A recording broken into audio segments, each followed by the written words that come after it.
Diba? Pero hindi mo kasi pwedeng maibigay sa kanya yung yung sisi na kaya ako to ginawa kasi wala kang time. Kaya ko to ginawa kasi nagsiselos ako sa'yo. Hindi siya ang dahilan kung bakit ka nag-cheat. Tsaka Meme Vice, effort po kasi akong pumunta sa bahay talaga nila. So, may times talaga na maghihintay ako ng ilang oras. Hihintayin ko lang siya makauwi talaga. Mas effort kaya mag-cheat. Ang hirap magtago, Kaysa maghintay. Effort ang pag-cheat, Day. Kasi kailangan mong pag-isipan yun kung paano ka hindi mabubuking. It takes a lot of effort and guts and kapal ng mooks. Diba? It takes a lot of effort kung paano mo ito machichika nang hindi niya mahahalata na may... Or unless alam ni girl. Alam ba nung girl na hinarot mo na may girlfriend ka? Hindi po. Diba? Effort yun. Paano niya hindi malalaman? Kasi pag na-booking niya, hindi ko matutuloy yung plano ko eh. Diba? Effort din ang panluloko At mas mahirap yun kaysa yun dun sa pagsisettle ng mga lalo na pag dalawa yung niloloko mo, yung nilalandi mo, tsaka yung girlfriend mo. Yun nga po, dumating nga po sa time na hindi ko po alam pala na chinat nung naging karelasyon ko. Si Piyang. Bad trip yung naging karelasyon mo. Ba't siya chinat? Hindi yun pabor sa'yo. Hindi ka dapat ginawa yun. Paano nalaman? Paano niya nalaman? Ikaw na magkwento. Kasalanan mo. Ikaw pa pala nagkwento. Kasalanan mo kasi nalaman nung karelasyon niya na may karelasyon. Po, nung hinahanap ko po siya, parang nag-chat po ako doon ng, san ka?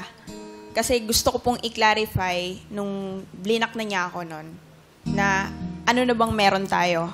Gusto ko pong i-clarify yun kung ano nga bang meron sa relasyon na namin. Then, biglang nag-reply na na bakit mo hinahanap yung BF ko? Siya yung Nung natanggap mo yung sagot na yun na ba't mo hinahanap yung boyfriend ko tapos nalaman mong meron siyang other girl, anong ginawa mo? Na-shock po talaga ako. Hindi ko alam kung anong gagawin ko. Like, natulala ako bit ng ilang minuto, then blinak na rin po ako. Trinay mo pang makausap siya ulit at hanapin siya? Trinay ko pong puntahan siya kahit sobrang busy ko. Bakit? Bakit kahit naman tumambad na sa... Di ba una dinedma ka na eh? Opo. Pero gumawa ka ng effort. Tapos nung gumawa ka ng effort, tumambad sa'yo yung isa pang katotohanan. May iba na siya, niloloko niya na pala ako.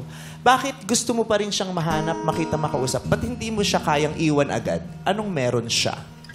Gusto ko pong maintindihan kung anong meron sa relasyon namin, kung mahal niya ba talaga ako or hindi. Saka mahal ko po kasi siya eh. Sometimes it's hard. Yun.